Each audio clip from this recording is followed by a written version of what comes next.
Hello, my name is Jeremy. I just want to get started by sharing a little bit of my unique origin.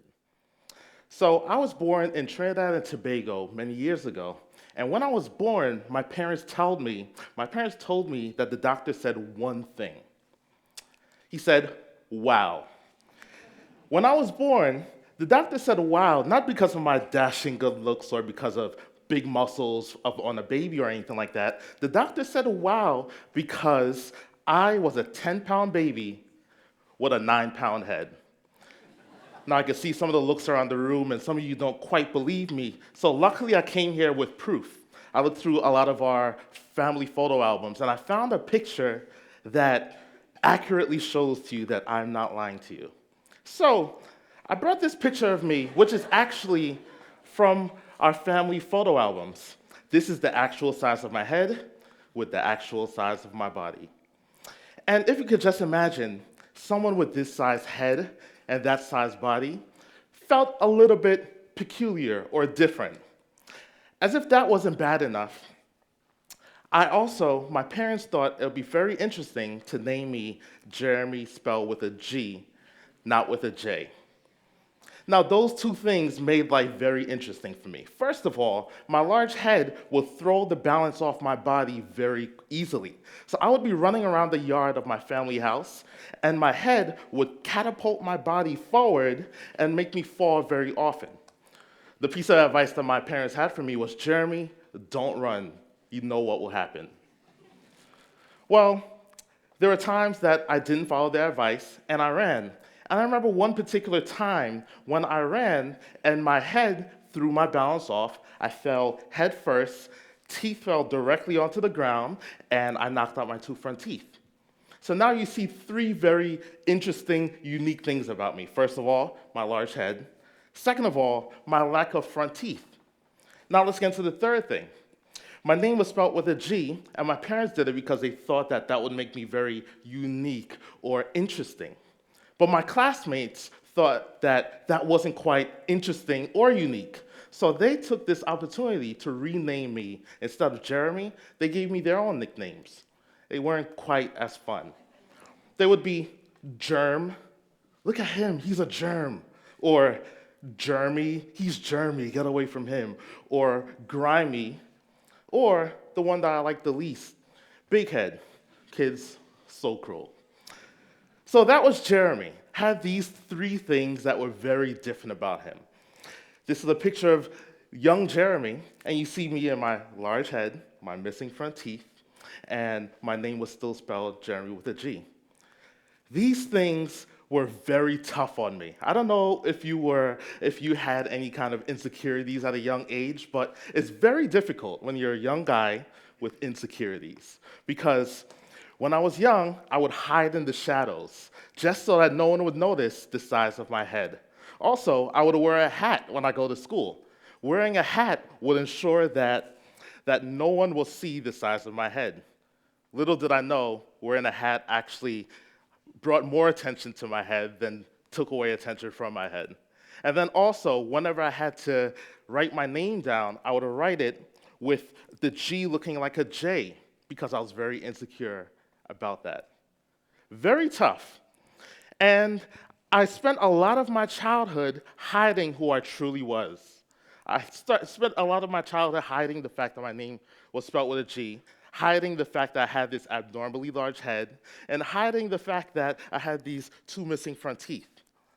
One day, I forgot my hat at home, and because of that, the kids noticed it, and they said, "Oh, look, it's Jeremy with the large head," and they started making fun of me once again. I decided that day, that's it. I'm not going to hide who I truly am anymore. You got to take me or leave me.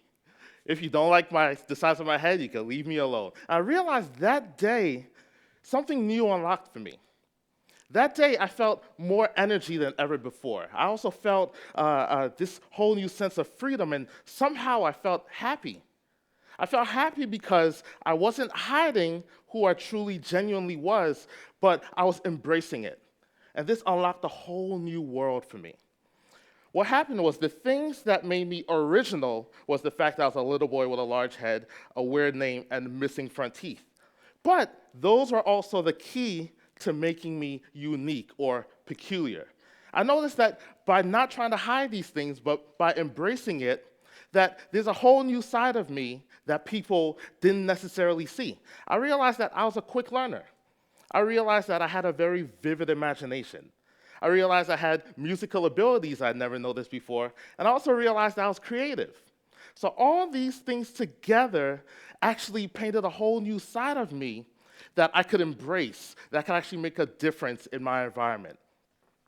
So by doing those things, I started embracing it, and I learned how to I taught myself how to fix computers at a very young age. I taught myself how to play saxophone at a young age. And all these new things, all these new skills and abilities were unlocked just by embracing the things that made me original, or embracing my unique origins. When you think back on yourself, what are the things that you might have suppressed about yourself that's actually the key to making you unique or making you peculiar?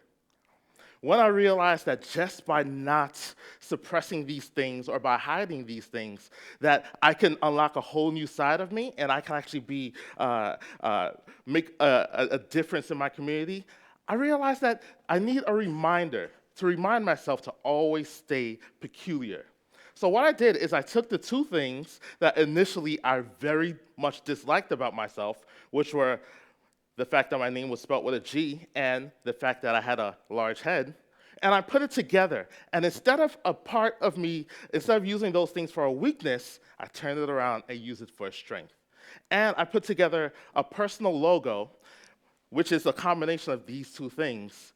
And this personal logo was meant from that day forth to remind me that regardless of how insecure I might be about certain things, regardless of who makes fun of me, these things are all the key to me being unique and being peculiar. The statement I want to say to you is, when you embrace the things that make you original, you actually unlock the things that make you peculiar. You must embrace those things that make you original. See, if there are things about you that you don't quite feel comfortable with, don't feel bad, because you're not alone. This is something that's very typical. Let me explain what typically happens. When you're born an individual. It's just you. There are very interesting things about yourself, the way that you walk, the way that you talk, the way that you speak, your preferences, your habits, everything like that. You're born with all those interesting, unique things. But those are also the things that make you stand out. So sometimes when you get around your peers, especially at a young age, those things are the things that draws attention. Bullies might say, oh, look at him, look at her, she's different. So then what a lot of people tend to do is they tend to shy away from those things and just try to fit in. So that the difference between me and the person next to me, you can't tell much of a difference. So they try to shy away from the things that make them unique. But the problem is that when you do that, you are depriving the world of seeing the things about you that you were put on this planet to make a difference about. So the first step in making a difference in this world is to stand out. The only way for you to change the environment around you is to stand out. If you have a different way of thinking, a different way of speaking, a different way of acting, you must embrace those things and stand out instead of trying to fit in. When I think about that, there are three people who are my personal heroes, and they're people who started out with putting away the things that made them unique, or things that made them original. And those three people are Elon Musk, we have Dr. Martin Luther King Jr., and we have Oprah Winfrey. For those of you who don't know, Elon Musk is the CEO of SpaceX and Tesla. And when he was young, he was made fun of because he liked to read and to learn. So his classmates, sometimes they beat him up, they threw him down the stairs. There's actually a story about one of his classmates punching him in the face and breaking his nose, all because he was different. What he did eventually is that he took those things that made him different and he embraced it. He liked to read, and then he started reading encyclopedias from cover to cover. He embraced those things, and that was the key to him making a difference in the world today. We have Dr. Martin Luther King Jr. He is a civil rights leader who had a different way of thinking. He looked at the world around him and he said, something is different here. He didn't quite like the way how all humans weren't being treated equal. So he took his unique way of thinking and he made that his difference. He embraced it and he said, I'm going to make a difference in this world. We look at Oprah Winfrey, someone who had a very difficult childhood growing up. Oprah Winfrey, at first she suppressed her childhood because it was a troubled childhood. But when she started embracing it and using those things to unlock the peculiar things about her, she unlocked a whole new side of her, and she ended up being one of the most influential women of our time. What are the things that you're depriving the world of by not embracing your unique origin? What are the things about you that you don't feel comfortable with, so you put it to the side? Those are the things that are meant to change the world all around you.